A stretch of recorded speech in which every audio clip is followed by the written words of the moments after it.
10 more highly lethal one-touch death moves. Now, beware.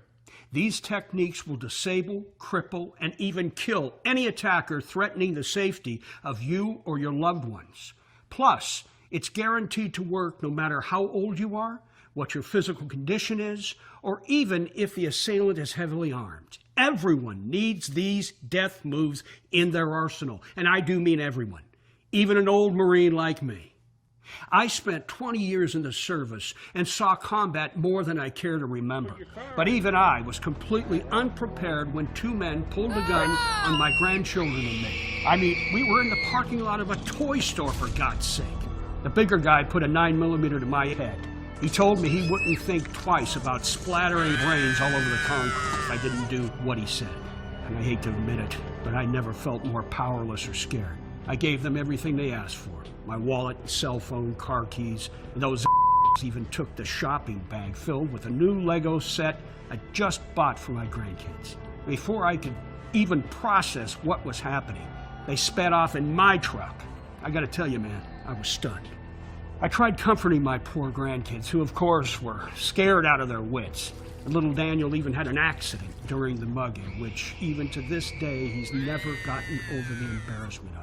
After that day, I knew I had to go on a mission to make damn sure nothing like that ever happened again. But I didn't realize it would lead me deep into the heart of China.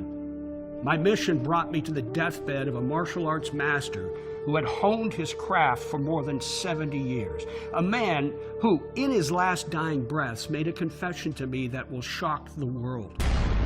I killed Bruce Lee. At first, I didn't believe him. I mean, seriously. But after learning his forbidden one-touch death move, it was impossible to deny his gruesome, tragic story. Plus, he taught me 10 other instant kill techniques, all of which work to take down any attacker, trust me. Anyone can master these in a matter of days. Even if you could barely walk without a cane, you're 90 years old and you weigh 100 pounds dripping wet. Inside this short presentation, I'll tell you exactly who assassinated Bruce Lee. And I'll share all of the evidence pointing to the fact that he really did kill the most famous Kung Fu legend of all time. I'm also going to show you how the 11 death touch techniques work, so you can start using them in the next 30 minutes to keep your family protected forever. Now let's cut right to it. My name is Robert Lawrence. I'm 59 years old, and I live about 45 minutes outside of Detroit. I always thought of myself as a pretty tough guy, ready for anything. You know, someone who could always look out for himself. But when those two gunmen jumped us outside the toy store, I had a rude awakening. Not to mention, it was the most humiliating experience of my life. I was trained in hand-to-hand combat by one of the best militaries in the world. But when those guys pointed a gun at my head and another one to my 8-year-old grandson Eric's head, I was completely powerless to do anything but be a victim. In fact, the only thing worse than that horrible feeling of helplessness was the recurring nightmares Eric and his little brother Daniel suffered afterward. They didn't even feel safe walking to the bus stop anymore. And when I offered to take them out for ice cream or to go back to the toy store, they threw fits because they were too afraid. They just didn't feel safe with Grandpa anymore. And between you and me, I don't think their mom or their dad did either.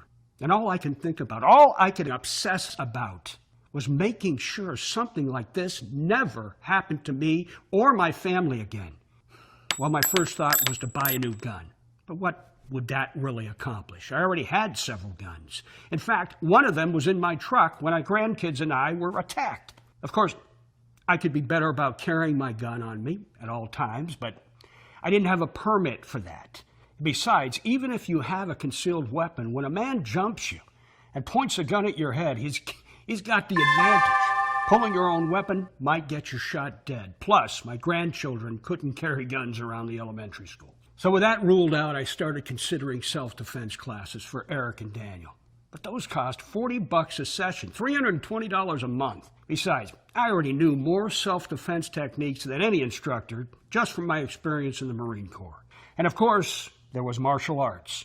But the last thing I wanted to do was spend thousands of dollars and several years of my life inside a karate studio. I mean, could you imagine me with a bunch of 12-year-olds trying to eventually earn some rainbow-colored belt that a true martial arts master would just laugh at anyway. No, I just couldn't do it. So really I was stuck, and the anxiety kept building up inside of me, day after day. I mean, if I, an ex-Marine, couldn't defend myself or my grandkids from two thugs on the street, what hope would my wife or daughter have in a similar situation? I mean, think about it. My case, the robbers only wanted my truck and my money. But what if it had been my beautiful daughter Sandra, alone in that parking lot with two gun-pointed gangsters? I shudder to think what may have happened. My worrying got so bad I couldn't sleep. It was late one night while I was lying on the sofa suffering from another bout of anxiety-induced insomnia that the turning point to all my fears and worries suddenly fell into place. Except, of course, I didn't realize it at the time. It was around 3:30 in the morning, and I was staring at an old Bruce Lee movie on TV. I was mesmerized by the way Lee moved, his incredible physique and skills. It actually made me feel better. I remember how much I admired him when I was growing up as a kid, how he seemed so invincible, like no one in the world could ever defeat him. And just like the rest of the world, I'd been shocked when he tragically died at such an early age. I wondered to myself, how did he die anyway? Well, I couldn't remember, so I grabbed my laptop and searched Google. Now, bear with me for a second, because this is important. In 1973, Bruce Lee was just 32 years old. At the time, he was considered to be in peak physical condition, but 3 weeks later, he was dead. When doctors performed an autopsy on Lee, they found that his brain had swollen 13% and ruptured. Yet, just hours earlier, he was reviewing a movie script with a big Hollywood producer and seemed completely fine. Since the 40 years of his tragic and untimely death, the real cause has always remained a mystery. Well, as I kept researching, his story got weirder. I discovered that ever since his death, Bruce Lee was rumored to be murdered. Not by poison or a weapon or anything else you expect, but by a deadly martial arts assassin. Experts speculated that Bruce Lee was killed by something called the quivering palm technique. This lethal move was presumed to be part of a shadow discipline of martial arts. It's known as one of the death touches. I'd never heard of a death touch before, but the name itself was enough to cause goosebumps.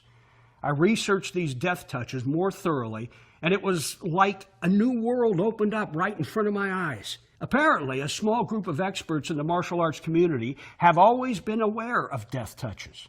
In 1985, the prestigious martial arts magazine Black Belt ran a huge cover story speculating on Bruce Lee's death. They suspected it was the result of receiving a death touch in combat. What makes these death touches so fascinating is that you don't need much physical strength or decades of grueling training to use them. Instead, the real reason these death touches are so mysterious and so controversial is because virtually nobody in the world has ever been able to prove they're real. For thousands of years, these techniques only existed as whispers in the world of martial arts. They were occasionally linked to mysterious combat deaths here and there, but never confirmed. But even though they'd never been proven to exist, a lot of literature speculated how they would work in theory. It may sound weird, but these death touches are supposedly similar to ancient Chinese acupuncture. In acupuncture, the practitioner targets different pressure points in the body and gently inserts needles directly to those areas. The pressure on those spots triggers intense physical reactions, which then affect the overall health of your body. And when it comes to ancient death touches, it's basically the same concept, but instead of applying healing touches to the core pressure points of the body, a martial arts master applies deadly touches. So in other words, these death touches weren't just a bunch of ninja kicks or feats of incredible strength. They were simply about applying a small amount of force to certain zones of the body, pressure points, connecting to vital organs like the heart, kidneys, liver, and brain. Once triggered, they can cause the body to instantly shut down. Well, needless to say, I was intrigued. I mean, the idea of a secret and forbidden form of martial arts was fascinating. I realized that if I were to somehow be able to learn just one of these legendary death touches, I'd have dramatic advantage in the toy store parking lot next time. So I started searching for answers.